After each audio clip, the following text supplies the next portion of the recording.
Presidents of the United States have spoken millions upon millions of words to motivate, caution, reassure, and guide the American people throughout the course of several centuries.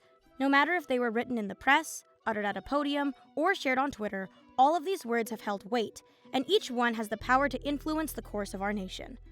Only a handful of instances, on the other hand, has the specific arrangement and context of these lines been regarded as truly uplifting or inspirational. So, welcome to the first installment of the most inspiring presidential speeches in United States history. We're off to a good start. Number 1. The Farewell Address of George Washington. This one occurred on September 17, 1796, according to historical records.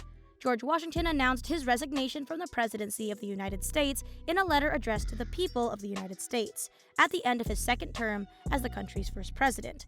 Despite widespread concern about the future of the United States in the absence of Washington, the address comforted the fledgling nation that it no longer required his guidance.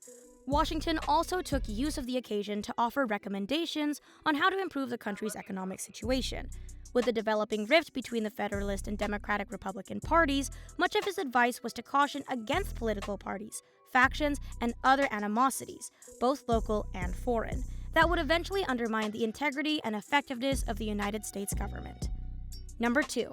President Abraham Lincoln's Gettysburg Address. This one occurred on November 19, 1863, according to historical records.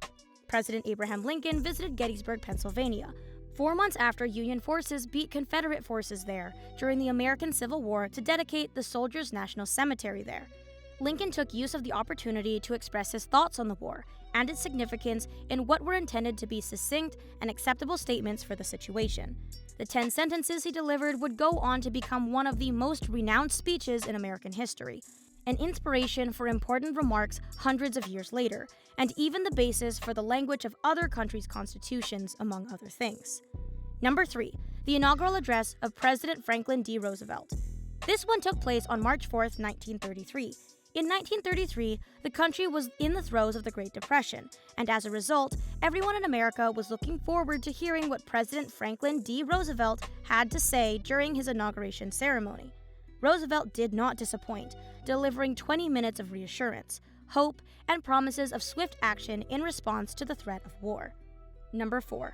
The first fireside chat with President Franklin D. Roosevelt. On March 12, 1933, this speech happened. Roosevelt began holding fireside chats just a few days after his inauguration, taking advantage of the relatively new technology of radio to enter the living rooms of Americans and discuss current topics. In these occasions, he was able to talk for extended periods of time, unfiltered and undisturbed by the press, but simultaneously delivering a reassuring and positive tone that may otherwise have been lost in the printed word. The purpose of this first fireside chat was for him to develop a message that would explain the American banking process, as well as its current issues, in a way that the average listener could comprehend. Number 5.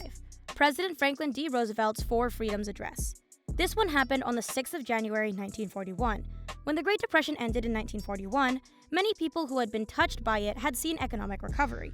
However, another world-changing phenomenon had emerged: Adolf Hitler and his Nazi regime. The Second World War was raging in Europe and the Pacific, but the United States had so far maintained a fairly neutral position in the conflict. In view of the atrocities taking place in other parts of the world, Roosevelt attempted to change that. During his State of the Union address in January of that year, he emphasized 4 liberties that are universally valued by all persons everywhere. The Four Freedoms speech, as it was afterwards known, served as the impetus for American involvement in World War II, and had a lasting impact on American values, life, and politics for decades to come. Number 6. President Eisenhower's Atoms for Peace Address. This speech occurred on December 8, 1953. During World War II, President Franklin D. Roosevelt formally authorized the Manhattan Project, a top-secret United States initiative to weaponize radioactive materials. By 1945, the United States had successfully developed the atomic bomb, and President Harry S. Truman had ordered its use in Japan's Hiroshima and Nagasaki, destroying the 2 cities and killing hundreds of thousands of people in both locations.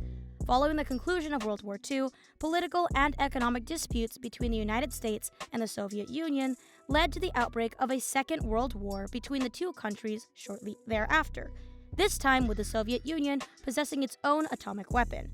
The world was teetering on a precocious precipice created by the availability of nuclear power, prompting President Eisenhower to deliver this speech to the United Nations about the very real dangers, as well as the potential benefits of nuclear energy for peaceful purposes.